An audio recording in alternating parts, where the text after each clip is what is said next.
इन caste based सर्वे आधारित गणना जो है वो हम लोग कराएंगे।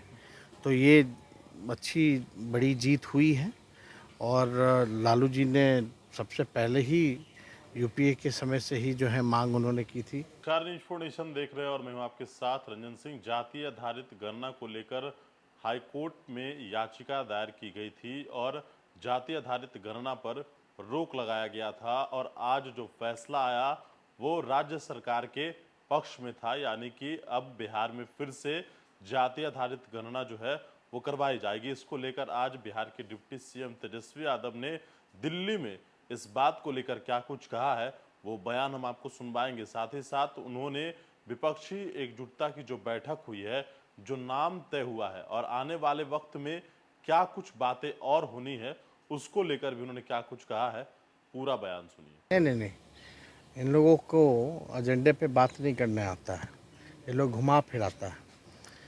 सबसे पहले जो आज हाईकोर्ट का जो फैसला आया है स्वागत योग्य है और हम सब लोग जो है लंबी लड़ाई इसके लिए लड़े हैं, सड़क हो या सदन हो।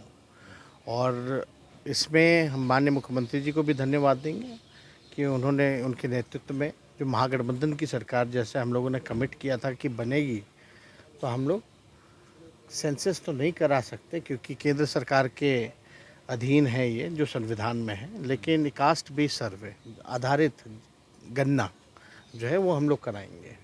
तो ये अच्छी बड़ी जीत हुई है और लालू जी ने सबसे पहले ही यूपीए के समय से ही जो है मांग उन्होंने की थी, जब जाकर के हुआ भी था, फिर बाद में डेटा जो है करप्ट निकला।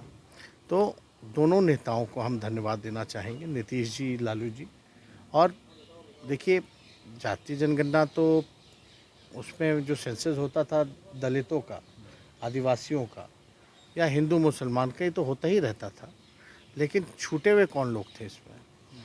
जो पिछड़े समाज के ईबीसी, ओबीसी और अपर कास्ट। तो अब सबका गणना होगा। गणना में ये पता चलेगा कि भाई कितनी, एक तो आबादी है और आबादी के साथ साथ आर्थिक स्थिति भी पता चलेगी। हम लोगों का मानना है कि हर जाति में गरीबी है, तो आखिर वो गरीब व्यक्ति कौन है?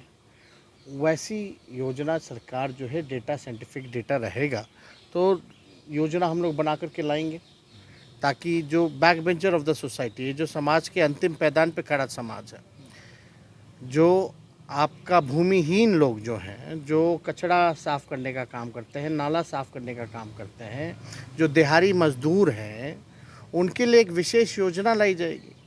लेकिन उसके लिए पहले पता तो होना चाहिए कि कौन क्या है। तो इससे काफ़ी लाभ होगा लोगों को।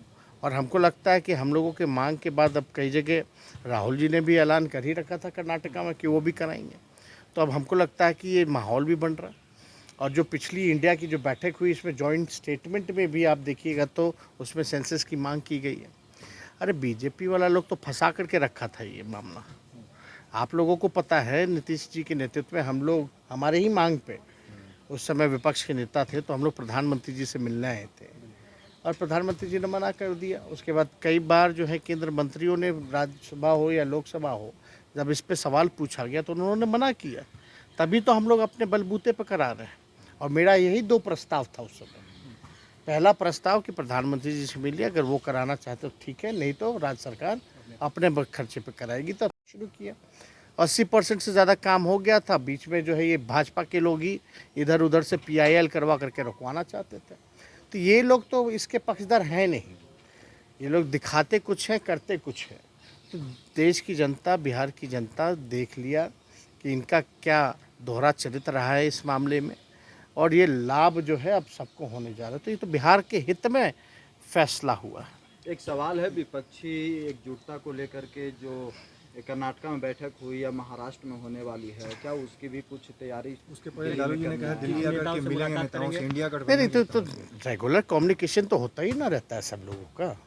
भाई जो भी नेता हैं आपस में बात तो करते ही है ना, कि भाई एजेंडा क्या होगा, कैसे क्या आगे बढ़ेंगे। किसी का कुछ सुझाव होता है, किसी का कुछ राय होता है, कैसे इस चीज़ को हम लोग अब मिल गए हैं, साथ लड़ने का फैसला ले लिया है। अलायंस का नामकरण भी कर दिया गया है। अब हम लोग कैसे और आगे बढ़े, तो जब तक बात नहीं करेगा तब तक कैसे होगा। क्या इस दिल्ली सारे- दौरे पर कुछ नेताओं से मुलाकात होगी? नहीं होगी। वैसे भी नहीं भी रहते थे तो भी मुलाकात होती थी।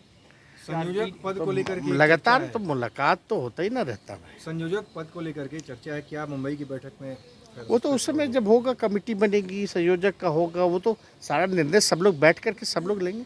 ठीक है, थैंक यू।